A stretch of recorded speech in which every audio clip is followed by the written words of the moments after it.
uJesu Kristu uyinkosi. Ngiyambingelela bazalwane egameni lenkosi yethu uJesu Kristu. Make sikhuleke. Baba wethu ongcwele, egameni lenkosi yethu uJesu Kristu. uJesu Kristu uyinkosi. uJesu Kristu uyinkosi. uJesu Kristu uyinkosi. Sithoba phambi kobuso bakho, uNkulunkulu wethu uthembekile.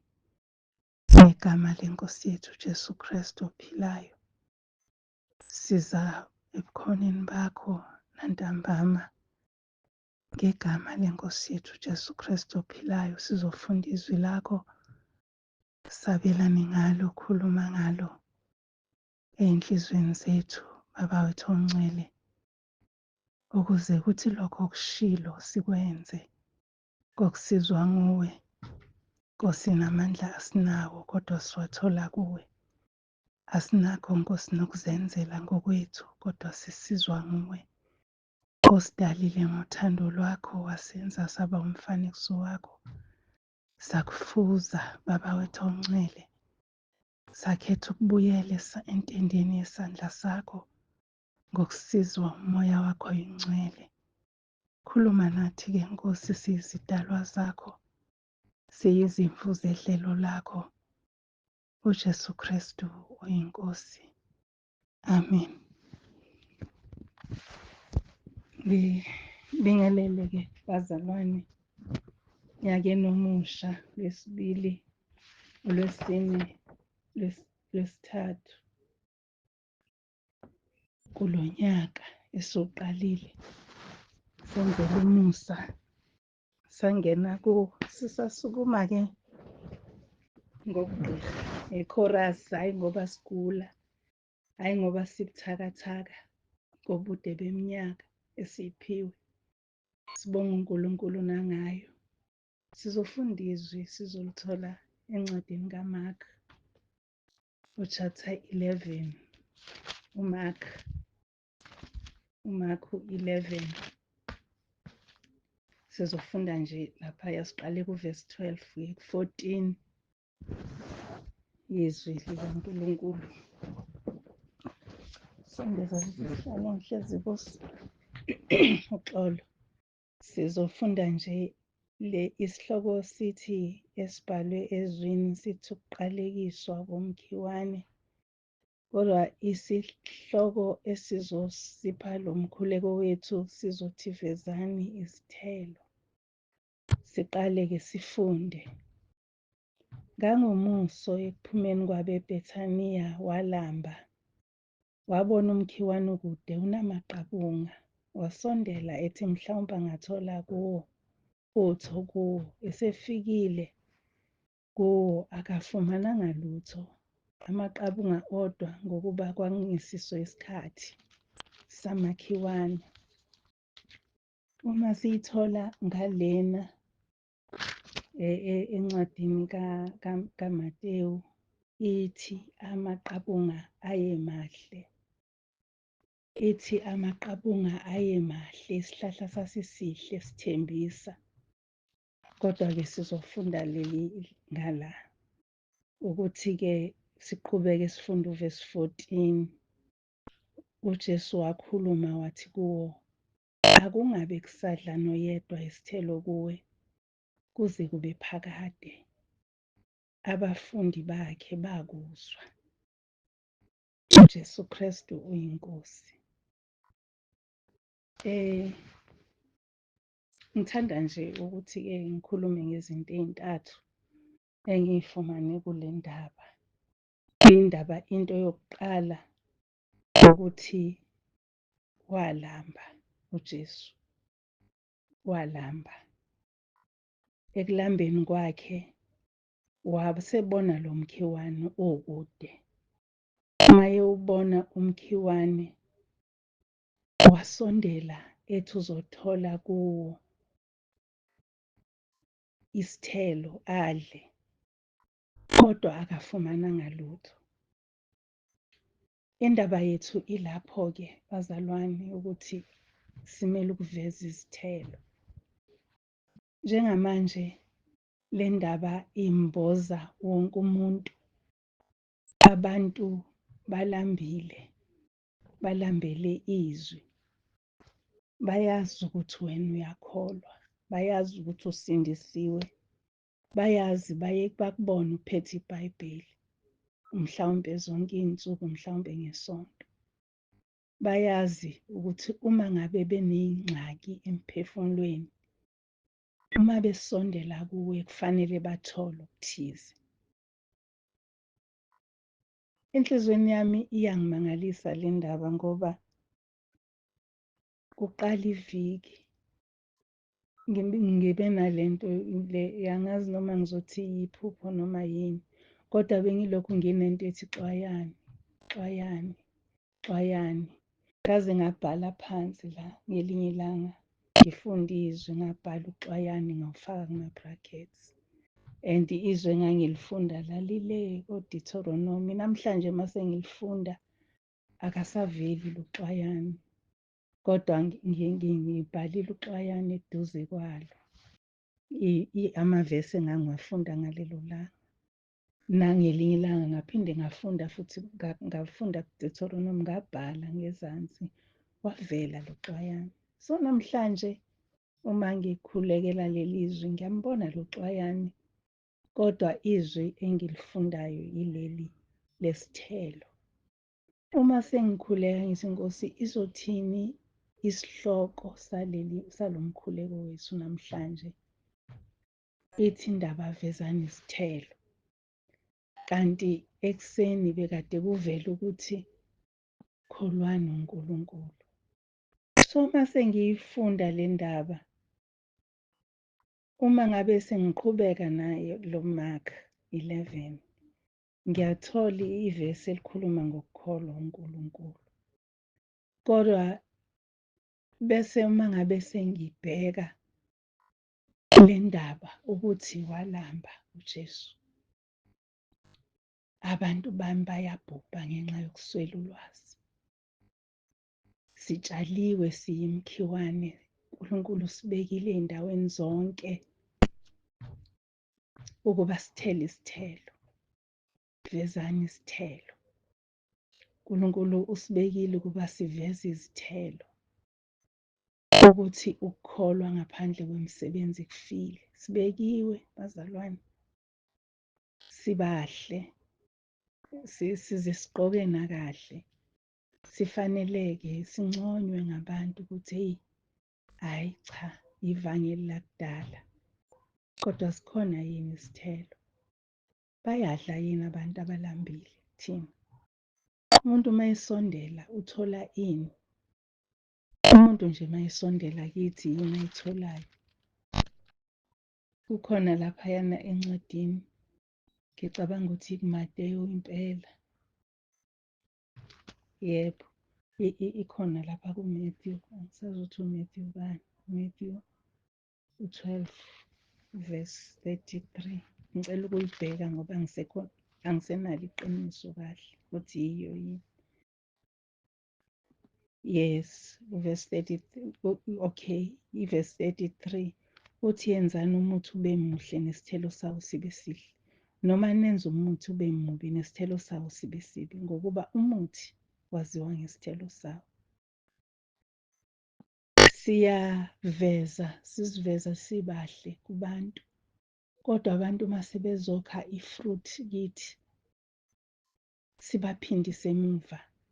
Mhlawumbe belambile bengayitholanga ifruit, mhlawumbe bethole ifruit embi esinokonakala, ifruit esivuthwe kakhulu yaze yonakala. Mhlawumbe ayizange yavuthwa nokuvuthwa iye yonakala. Angazi noma ngizoqondakala yini uma ngikhuluma kanje, kodwa kuyenzeka ukuthi uma ngingenza nje umzekelo, silinganiso, angisho ukuthi kunjalo. Kuze umzalwane welinye ibandla kuwe ezofuna ukukhanyiseleka ngento ethize, ufike wena ube sugxeka ibandla. Mhlawumbe ugxeka ibandla lakhe, mhlawumbe ugxeka elinye ibandla, mhlawumbe uphakamisa ibandla lakho, ibandla okulona. Seyonakele leyo fruit, yonakele engakayidli, yonakele engakayikhi ngisho esihlahleni. Bazalwane, lithi leli zwi umuthi mawumuhle kumele uthele isithelo esihle. Izwi esilifundile lithi uJesu wabona isihlahla somkhiwane sisihle, wayitshela ukuthi uzothola ifruthi kuso, kodwa kwakungesona isikhathi. Ngiyafisa nje ukuthi siwanake lamaphuzu engiwashoyo. Walamba wasibona isihlahla somkhiwane, walindela ifruthi, kodwa phezu kwakho konke ukuthi akayitholanga, kwakungakabi isikhathi. Ngesinye isikhathi siyashesha ukukhuluma. Ke ngathi ngihamba edrobheni ngelinye ilanga, kunomuntu owayeshumayela. Uma eshumayela lo muntu, kuyacaca ukuthi amavesi awacaphunayo kwesinye isikhathi ayaphambana, kwesinye isikhathi uchaza ngenye indlela yobuntwana. So ngabona ukuthi leli vesi liyafitha, lesi sisho sithi kwakungakabi isikhathi sokuthi kube khona iy'thelo ey'khiwayo. Izinto-ke kumele siyiqaphele, siyixwaye bazalwane lezi, ukuthi siyaveza yini siyisihlahla esilungele ukuthela. Number 1. Olambile uyafumana yini isithelo kuthina? Sinjani isithelo asifumanayo kithi? Sekuyiso yini isikhathi sokuthi sithele iy'thelo? Now uJesu uthi-ke uma ngabe ngakusasa sebekwenye indawo, sekwenzeka izinto esebatshela ngenye into ebachazela izibonakaliso. Usethi-ke uPetro mayesibona lesi sihlahla abadlule ngakusona izolo saqalekiswa, usibona sesomile, some ukusukela ey'mpandeni. Ubukhulu namandla ezwi likaNkulunkulu. Usibona somile, badlule ngakusona izolo, saqalekiswa ngoba singathelanga isithelo, singavezanga isithelo. Sesome ukusuka ezimpandeni. Mhlawumbe njengoba ngikhuluma khona obuyayo enhlizweni yakho, owayekade eshumayela mhlawumbe esitimeleni, mhlawumbe ematekisini, mhlawumbe emabhasini. Okumanje oselala ethaveni, ongasayikhumbuli indlela ebheke ekhaya. Yilokho-ke engifike ngase ngiyabona ukuthi sixwayiswa kuphi njengoba kuthiwa xwayani. Sixwayiswa ekwenzeni izinto ezingafanele. Yona uqobo iNkosi uJesu ithi uma ngabe bebona lokho bemangala, uthi kukho konke musani ukubheka isihlahla, kodwa kholwani uNkulunkulu. Isihlahla singaba sihle, sithele izithelo ezinhle, dlula esihlahleni, bheka uNkulunkulu. Isihlahla singaba sibi, sithele izithelo ezimbi, dlula kusona, bheka uNkulunkulu. Dlula esimeni, ubheke uNkulunkulu. Uthi-ke uJesu la uma uqhubeka naye uchapter 11 lapha kuvesi 22 ukusukela ku-20, uthi kusasa badlula babona umkhiwane ubunile kusukela ezimpandeni. UPetru ekhumbula wathi kuye, Rabi, bheka umkhiwane owuqalekisile ubunile. Jesu waphendula wathi kubo, kholwani uNkulunkulu. Kusho ukuthi la uJesu wayegcizelela ukuthi ukukholwa kwethu ikhona okuzokwenza izinto. Asingabi nokukholwa ekwenzeni kwethu, kodwa asikholwe ukuthi uNkulunkulu uzokwenza. Ngike ngalalela omunye umuntu eshumayela la, khona ungithumelele i-clip yobhuti obeshumayela. Eshumayela ngakho lokho ukuthi into oyikholwayo ngaphakathi le into exhuma ekwenzeni kukaNkulunkulu, uNkulunkulu enze ngokukholwa kwakho. Uze wabala izinto uNkulunkulu azenzayo ezintsha ayengazange zenze before, kodwa ngenxa yokukholwa kwethu sizicele azenze uNkulunkulu.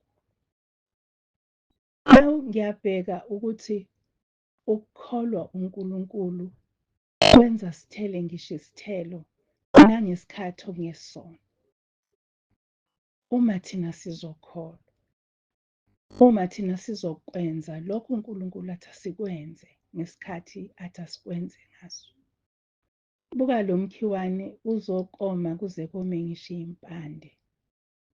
Kodwa okusalayo akulona iphutha lawo, kwakungesona isikhathi sokuthi uthele. Kodwa ngenxa yokuthi uqale kusiwe ngenxa yokuthi wawungenayo ithelo. I-complicated le ndaba bazalwane. Mina ngike ngayithatha ngazibuka kuyo, vele izwi elokuthi sizibuke kulo bese siyalungisa. Akusisi isikhathi sokuthi umkhiwane uthele, kodwa ngenxa yokuthi kufanele ngabe zikhona iy'thelo ngoba khona oyidingayo. Uyaqalekiswa, uyabuna, uyoma. Ilapho-ke la kufanele sixwaye khona ukuthi asilalelisise ukuthi uNkulunkulu Baba uthini ngendodana yakhe uJesu Kristu ngomoya wakhe oyingcwele. Bese senza njengalokho esho. Ngoba ukusho kweNkosi uJesu ukuthi akungaphinde kuthole nanoyedwa isithelo kulesi sihlahla. Kwakusho ukuthi ngcono sife lesi sihlahla ukuze singaphambani nentando kaBaba uNkulunkulu. Angazi noma niyayibona yini ukujula kwale ndaba. Kwesinye isikhathi ubiza uthi oculayo wencandweni, uthi ngesinye isikhathi kubiza ukuphila kwethu ukuthi senze nje intando kaNkulunkulu. Bazalwane, ingimangalisile kakhulu le ndaba. Yangimangalisa nanokuthi thina siyokwaziwa njengoba uJesu ethi isihlahla somkhiwane, saziwa ngey'thelo zethu, saziwa ngazo ukuthi siyisihlahla sani. Mhlawumbe uyisihlahla sameva ngalapho la uhlala ngakhona, akusondeleki qobo nje kuwena. Noma ngabe uyasmayila ngalelo langa, kodwa akusondeleki kuwena. Untouchable. Kuze kusabe ngisho iy'ngane zihambele kude. Ngenxa yokuthi nje uyasabeka wena. Untouchable, isihlahla nje sameva, akusondeleki kuwe. Lithi izwi nokubazi ngey'thelo zabo. Izithelo yizo ezisinikeza igama. Uma kuqhamuka isihlahla esingaziwa kuvele bese kubonakala ukuthi hhayi iviyo leli elimilayo, kusho ukuthi umviyo lo wakule ndawo. So uma ngabe siveza iy'thelo zethu ziyasikhomba yini ezulwini, ziyasikhomba yini ukuthi singaba kaNkulunkulu, ziyasikhomba ukuthi singaba kaKristu thina. Ziyakhomba yini iy'thelo zethu ukuthi siyihlahla ezinhle noma siyihlahla ezimbi na? Iy'thelo zethu zikhomba ukuthi thina sinjani. Ngiyafisa nje unyaka uqala ngathi enkonzweni yokuqala ngathi kulo nyaka bengifisa nje ukukholwa njengokusho kombhalo. Umbhalo uma uthi asiveze iy'thelo, ngiyafisa ukuveza iy'thelo. Ngokusizwa iNkosi ngiziveze iy'thelo, zibe zinhle, asizakale oseceleni. Basizakale nabeza bengazi bengabaza. Ebandleni engikulona kunabantu abaye bafisa ukungena endlini yokukhonza, babone ukuthi kunjani. ngenxa yokuthi kubiyiwe udonga lude, izindonga zimhlophe. Baningi abakholelwa ekutheni sikhonza into ethize lapha phakathi. Baningi abangazi ukuthi senzani ngaphakathi. Abanye bangene nje bafuna ukuzophuza amanzi khona bezobona. Kuthi-ke ngelinye ilanga-ke singenile ngaphakathi. Hhayi, angena untombazana alunguze aze athi uSikhwama ngena, woza uzobona. Hhayi, engene nokwesaba, angene. Uma engena ngomusa nje kaNkulunkulu, simkhombise yonke into, sivule yonke into, sivule nje yonke iminyango, simngenise kuyo yonke. Khona ezokwazi ukuthi akukho la kufihlwe khona okuthize okungaziwa. Bese siyamtshela ukuthi cha, thina lana sikhonza uNkulunkulu ophilayo. Akukho ngisho isithombe, akukho ngisho ini esingathi sidlula kuyo sithinte phansi noma siguqe noma sigoqe izandla. Kodwa singena nje sinjalo sikhulume nomdali wethu. So uma ngabe-ke sinjalo kusho ukuthi iy'ndonga ezisho ubumhlophe kufanele phela uma usungene ngaphakathi buthole ubumhlophe nobeyinhliziyo, ubumhlophe nobezenzo, ubumhlophe nangakho konke nokukhonza okumsulwa. Niyakubazi ngesithelo zabo. Isihlahla sisazi ngesithelo saso. Namhlanje ngiyamangala nje ukuthi siyaxwayiswa ukuthi singajahi izinto. Singenzi izinto out of 10 ngoba ubona abanye benza. Ngoba uzophuma ecebeni likaNkulunkulu. Ungenzi izinto ngoba ubona kwenziwa. Ungasho izinto ngoba uzwa bonke bezisho. Ufuna uphume kwicebo likaNkulunkulu. Bese uyaqalekiswa njengalo mkhiwane owaqalekiswa, kodwa kwakungelona iphutha lawo. So bazalwane, ngiyafisa nje ukuthi kulo nyaka ngisathathile isinqumo sokukholwa njengokusho kombhalo. Inkosi ingisize ngithele isithelo ngesikhathi esifaneleyo, isithelo esifanele isihlahla. Ngingatheli iy'thelo ezimbi, isihlahla sibe sisihle, noma ngithele iy'thelo ezinhle esihlahleni okungesona, ngidukise abantu. Angifisi ukuba umdukisi wabantu. Angifisi futhi ukulimaza abantu bakaNkulunkulu. Angifisi nje ukuthi kube khona okuzokwenza ukuthi uma usuze wafika kimi uthi, eyi, bengithi ngizothola usizo, angilitholanga kunalokho ngilimele. Kuyoba kuhle uma ulimala ngenxa yeqiniso.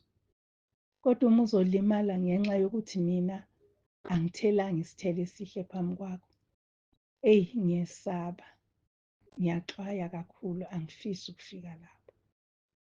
Sengathi sonke-ke bantwana beNkosi yami enhle uJesu Kristu singakwenza ukuthi sifise ukuveza iy'thelo ezinhle ngoba sibizelwe egameni elihle. Jesu Kristu inkosi yethu. Sibizelwe kulelo gama. Asiveze iy'thelo ezinhle kubo bonke, nakho konke nangesikhathi sonke nje. Kungathi ngoba nakhu usungivuse ebusuku ngilele sengizothi eyi kodwa angicabangi ngibe ngingakezwa ukuthi usizo lwakho lungakanani. Yini le kwenza ukuthi ungalali? Bazalwane, asimkholwe uNkulunkulu. Ngaphezu kwakho konke sengikushilo, kubalulekile sikholwe uNkulunkulu. Ngoba uNkulunkulu wenza konke kwenzeke. Wenza yonke into yenzeke. Futhi uyasazi, uNkulunkulu wazi ubuthakathaka bethu. Wazi nala singama-strong points khona. Wazi nala ezohamba eceleni ukuthi asigayide.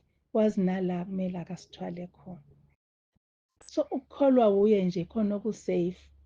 Iyona ndawo esafe. Uthe lona ubeshumayela ngimlalele.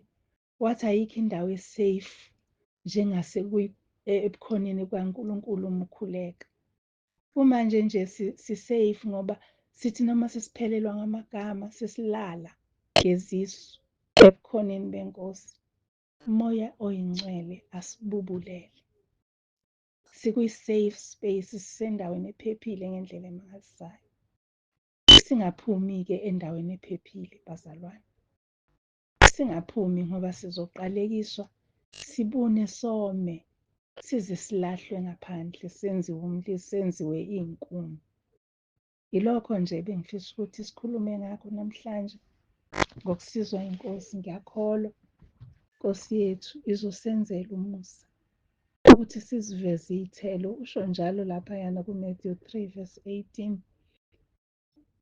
Uvesi 8, uMathewu 3 uthi vezani izithelo. Uthi ngikhonfeme, ngiyaxolisa nje ngizolokhu ngikhonfema ngoba ngiyasaba ngaze ngikhiphe iy'thelo ezimbi. Uvesi 8 uthi babegeleza abantu beze bezobhabhadiswa.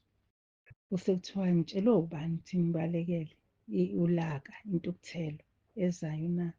Zivezeni iy'thelo zokuphendula. Babecabanga ukuthi nje mase bebhabhadisiwe kuzobe sekuphelile, babe yisihlahla esihle, tholakala imikhiwane before time.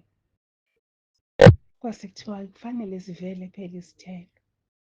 Uma sey'velile iy'thelo, yilapho-ke sesokwamukeliswa khona namandla okukhuluma. Sizofundiswa. Sidinga ukufundiswa bazalwane. Asidingi mane sikhulume ngokuhlakanipha kwethu. Zithi izaga asinganciki inhloko kokwethu ukuqonda. Asinganciki nje kokwethu ukuqonda. Kodwa simazise yena ey'ndleleni zonke. Yena uzoqondisa, aphumelelise ngisho namasu ethu. Lisho njalo nje izwi, bazalwane, ngiyafisa sengathi singaba nakho nje ukuqonda, sizinikele ekutheni siyafuna ukuveza iy'thelo ezizophilisa, zisuthise nabalandileyo. Siphila emhlabeni la kuney'nkolo ey'ningi. Kwesinye isikhathi kuyaba nokudideka. Kodwa uma ngabe abantu beza kuwe, wena ungumntwana kaNkulunkulu ophilayo. Uma beza kuwe abafumani isithelo esilungele ukudliwa. Isithelo azothi umuntu uma esidlile athole ukuphila. Isithelo azothi uma ngabe ephuma kuwena, aphume umzimba wakhe wakhekile, ingqondo yakhekile, umphefumulo uqinile. Yilokho nje bantwana bakwethu, ngiyafisa sazi ukuthi akulonize ukukhuluma iqiniso. Akulonize ukuphilisa olimele. Noma ngabe iqiniso lizomlimaza, kodwa ngoba iqiniso alidingi ukuchazwa njengamanga, lizohlala obala kuyena kungekudala. Noma umuntu angangelikholwe manje iqiniso, kodwa lizohlala obala kungekudala ngoba iqiniso alidingi ukuchitshiyelwa. Uma ngabe-ke umuntu elinyazwa iqiniso, usuke vele ezophila ngokuhamba kwesikhathi. Yilokho-ke esizokhululela phezu kwakho namhlanje. Ngiyacela sikhuleke. Jesu Kristu oyinkosi, Baba wethu ongcwele, siyabonga izwi lakho. Khuluma ngalo-ke kuthina ngamunye ngamunye, cacise. UJesu Kristu oyinkosi. Amen. Siyambonga uNkulunkulu-ke ngezwi lakhe. Inkosi imgcine imbiyele. Nkosi isiphithiphithi, siyaqala ngoLwesithathu. Kholwani uNkulunkulu. Kholwani uNkulunkulu. Kuyaqala ama-challenges aqalile. Kholwani uNkulunkulu. Hlalani ebukhoneni bakhe. Uma ngabe nicela lithi izwi lakhe kade sizwe enkonzweni yanamhlanje, niyokucela enikuthandayo nikwenzelwe. Uma nje nihlala kuye namazwi akhe, hlala kimi. Niyocela enikuthandayo nikwenzelwe. Azathi futhi kwenye indawo iy'celo zenu azaziwe nguye. Ukubekezela kwaziwe ngabantu. Lithi kwenye indawo ubaba wethu uyapha angajakadi. Asikholweni uNkulunkulu bangcwele. Jesu Kristu inkosi. Amen.